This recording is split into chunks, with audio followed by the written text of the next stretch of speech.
Ja, men stort tack att jag får vara här idag. Nu ska vi bara se hur den här går igång. Bra. Tack till Streambeam och till Byggstyrning och Kalle för... Var sitter du där? Kalle?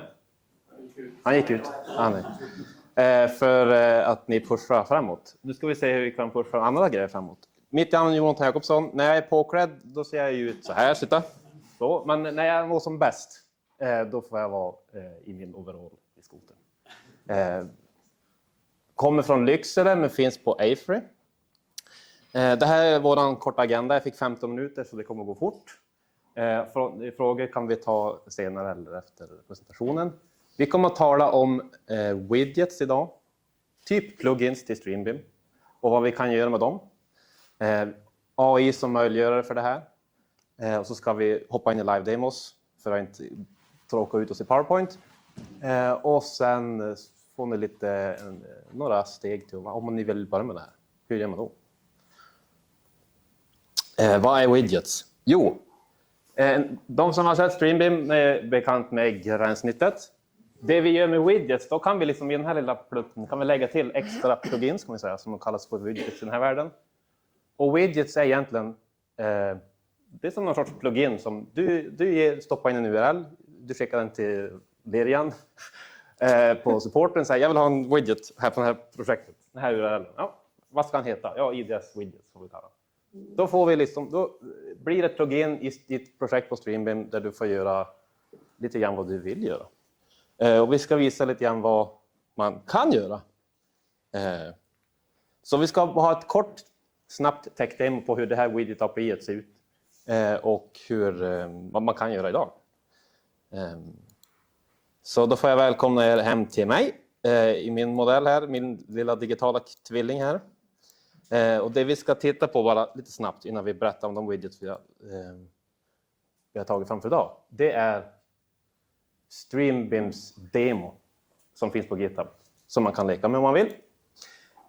Och jag är ju en sån som jag gärna vill leka med sånt här.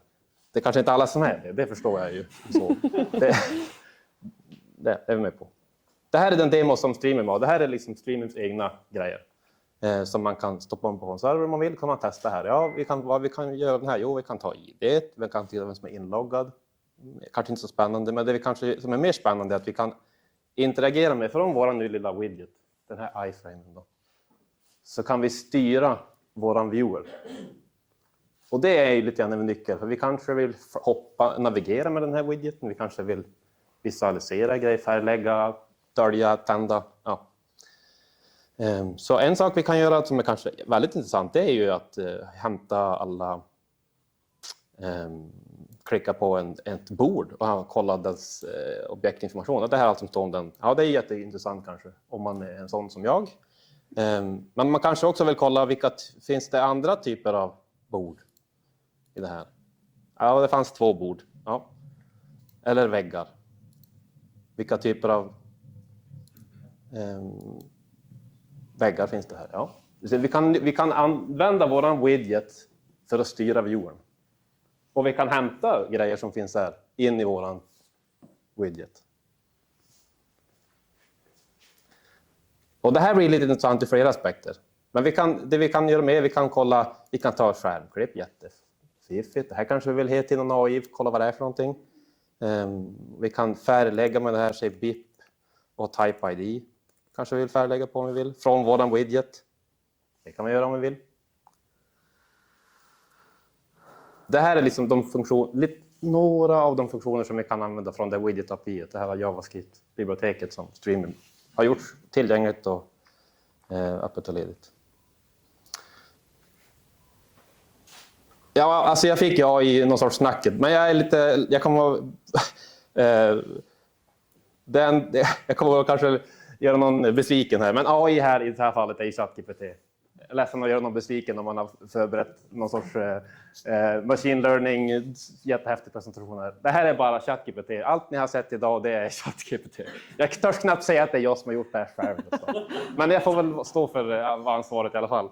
Det börjar ju bara så här. Alltså jag vill ha det här demot från GitHubs, från Streambeams exempel. Och sen är vi igång. Och sen 20-30 fram och tillbaka med den här, då har vi en widget. För i det här fallet så nyttjar vi Streamyms basfunktion. Och så lägger vi till en liten verktygssats med det här. Och då behöver inte de här funktionerna, de här servrarna, de här grejerna vara så jätteavancerade egentligen. Så det här är för mig en AI som möjliggör. För jag har ju ett annat jobb som jag ska jobba också med.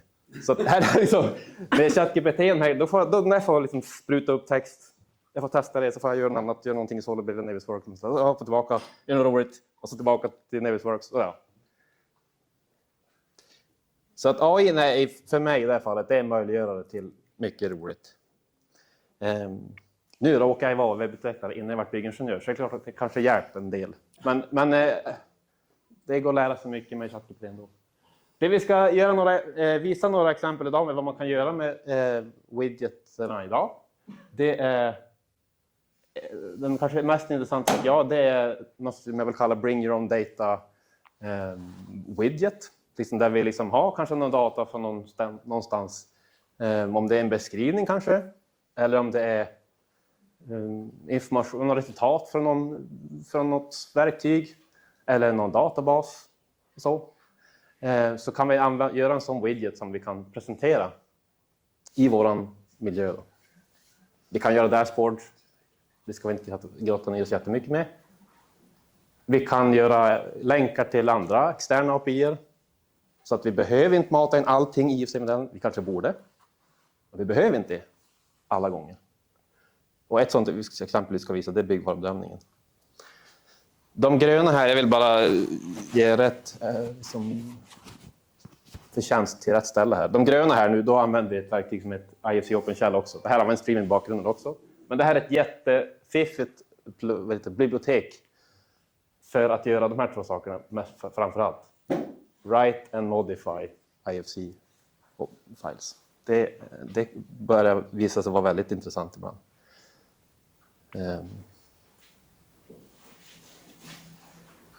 Jag tror vi rullar vidare så. Live demo, det är det vi kom för. Vi börjar med tekniska beskrivningar. Och då ska vi ta ett projekt som är från Basecamps. Var är ni här? Där ser vi Erik, Riksson, där. Allihopa är med, roligt. Från Syrenversion, ett Basecamps piloternas pilot, vill jag kalla det här. Våran karriär för att jobba mot Basecamp. Jätteintressant projekt. Tack Erik att vi fick gasa på som vi gjorde här. Så det var en av de widgets som vi har tagit fram i det projektet var tekniska beskrivningar. Och det vi gör med det här, det är att vi tar vår tekniska beskrivning som var i Word. Där elarna och alla de här gjorde sina beskrivningar. Vi konverterar dem till HTML-format. Man kan spara som i Word och lägga dem i en annan program. En annan filformat. Och det är den som vi laddar upp här i streamen bara. Jag är inget krångligare än så. Det här är liksom bring your own data-modellen av de här widgeterna. I vår widget då, nu kan vi ladda de dokument som vi har uppladdat på Streamview. Om det finns någon frontend UX-skill här, nu får ni blunda för jag har inte lagt så jättemycket fokus på kanske upplevelsen av de här widgetsarna. Men funktionen är gott nog, så kan man säga. Här är våran beskrivning nu i ett nytt format. Som HTML. Ja, man kan scrolla den här också, jätteintressant kanske. Här är den, ska jag visa den här hela texten som vi alltid ska ha med. Den här, ja det är en beskrivning, vad fint. Ja, men det är klart, vi kan läsa den här beskrivningen i kontexten av den. Det kan ju vara intressant. Men nu kan vi använda de här funktionerna för att interagera åt båda håll till modellen. Så en sak som vi kanske vill göra är att kolla, klicka på ett objekt i modellen, då ramlar det in lite knappar. Vad är det för typ av golvbrunn? Och 2 stycken parametrar här nu. BIP, BSA, BVR och E då. Klickar vi nu på den här, då kommer vi till det kapitlet. Om vi behöver läsa vad står i beskrivningen på den här golvbrunnen. Eller om det är produktionsresultat vi vill läsa, kan vi läsa det. Det här är en liten widget som vi har gjort. Nästa, nu hoppar vi nästan till det som vi hade som titel till det här. Det är IDS och då ska vi öppna ett annat projekt som vi tog senare. Den väldigt korta intron till IDS. Det är att det är kollisionskontrollering och validering för information, kan man säga. Som kollisionskontroll använder vi för att kolla när information krockar, så är IDS där vi liksom kollar om informationen i modellen krockar med de krav som vi har ställt för projektet. Då ser det ut så här. Det här är det konsulterna interagerar med. Då har vi liksom 5 filer som vi spottar ut varje dag klockan 12. Som visar hur väl de följer kraven som de har tackat ja till en gång i tiden. Men som har glömt. Men som nu kan vi ha ett sånt gränssnitt där vi kan se hur väl de ligger till idag. Mot de kraven som de har tackat ja till en gång i tiden. Och det här ger ju, jag vill ju tro på att liksom, de konsulter som mig själv, som har fått en kravställning och sånt där, att man vill göra rätt. Kanske, men man har inte alltid verktygen för det här. Det här är ett sånt verktyg som gör att nu kan de se vilka objekt är det de saknar type ID på. Eller product type, eller liksom vilket objekt är vi saknar. Ja, det är någon liten fasadkant, vad det där nu är för någonting, från Archicad, som man saknar någon kod på. Det här är ett Revit-projekt, då har de en knapp här nu där de kan kopiera ID på den här, så att de kan i Revit hoppa till vilket ID det där är. Så man kan markera där i sin Archicad-mall och fixa det där då. Och det här jag var så glad när jag fick igång det här, för äntligen får jag konsulterna att göra det jag vill. Så det är värt att fira. Det är värt att fira. För det är faktiskt så. Ni som har gjort liksom grejer från modellerna, liksom mängdförteckning och sånt där, ni vet att hur unikt det här är. Att de man gör, det här är unikt alltså. Men nu kan vi ha verktyg för att de ska göra rätt saker. Så det här är en sån möjliggörare med IDS. Därför att mängdförteckningarna, de skriver sig själv när det ser ut så här.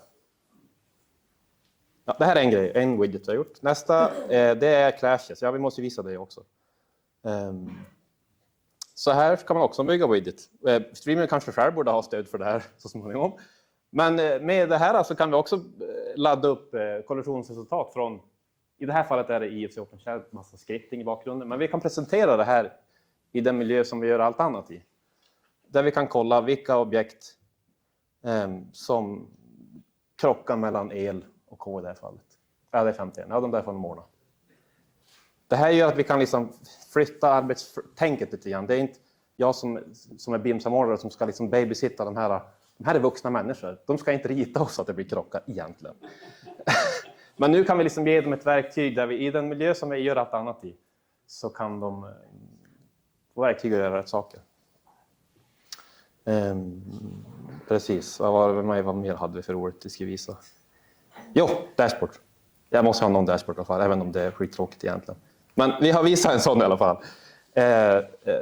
Det här är lite med test jag gjorde bara för idag. Där vi nu med de här med widget-API så kan vi hämta information. Vi kan hämta information från StreamBIMs databas. Den SQL-databasen. Direkt in i vår widget för att göra dashboards. Vi behöver inte gå via Power BI. Vi kanske borde. Men vi kan göra det här direkt i vår widget om vi vill göra en sån. Så det här är en liten rumsanalys dashboard som jag gjorde för den här dagen. Det vi gör den här widgeten, det vi laddar in, vi söker fram alla rum, vi färglägger rummen på namn. Så att det blir grafiskt och fint och vackert. Och så sen kan man nu klicka i den här dashboarden för att komma till och analysera det här datan vi har i stream. Det här är live-information som laddas in direkt. Så kan jag se att det är vårt allrum på plan 1 som är värst. Eller något. Vi kan göra alla grafer. Det här är liksom standard webbteknologier vi använder för det här. Men API gör det möjligt. Den sista vi visar innan vi tar lite frågor, det blir live-data då. Hur ska det se ut? En del av de här grejerna som vi gör i våra projekt är ju att vi ber konsulterna mata in så mycket information de bara kan Det är liksom den sorts tävling, vem som har mest information om den, vem som har tyngst Revit-modell. Men det kanske inte alltid måste vara så. Vi kanske inte måste lägga in tillverkare i Revit-modellen eller IFC-modellen. Det kanske vi ska hämta någon annanstans ifrån. Det kanske är klokare. En sån variant hade varit, om vi liksom kopplar mot byggvarubedömningen, hade varit att i våra... Ja, vad kul. Jag vet inte om att jag ska ta så här. De har massa tråkiga säkerhetsproblem med... Eller problem.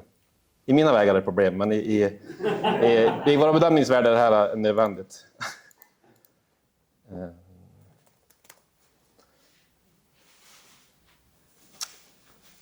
Precis, hit ska vi. Så. Med den här lilla widgeten så kan vi färglägga på de byggvarubedömningens ID:n som vi har i modellen. Nu har jag la in på några fönster och något till.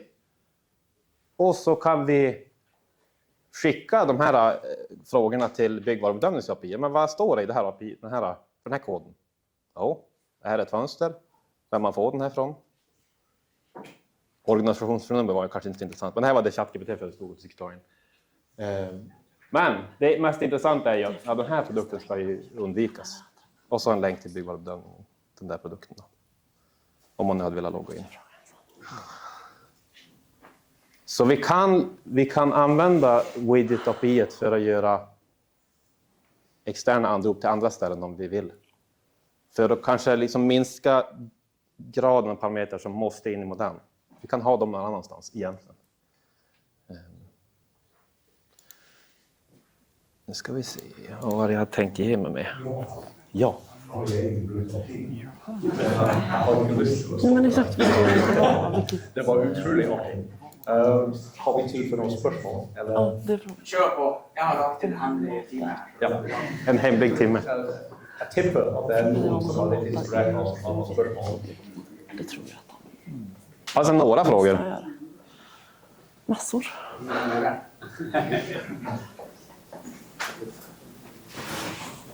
Ja, det är byggvarubedömningen. Lägger ni BVB på objekten? Ja, i byggstyrningsprojekt så gör vi det. Ja. Ja, det här är Johannes fråga igen. Ja. Då läggs det dit in. Men det här kan du... Ja, nu var det byggvarubedömnings-ID. Men tänk att det är RSK-nummer. Det här är E-nummer. Det här är artiklar på dörren någonstans. Men de finns ju, det är också externa databaser. Man får pröjsa en slant för de här per år. Men det kanske är värt. Det kostar en slant varje år att anlita konsulten och lägga in information också. Nej, det var åt fel håll. Så.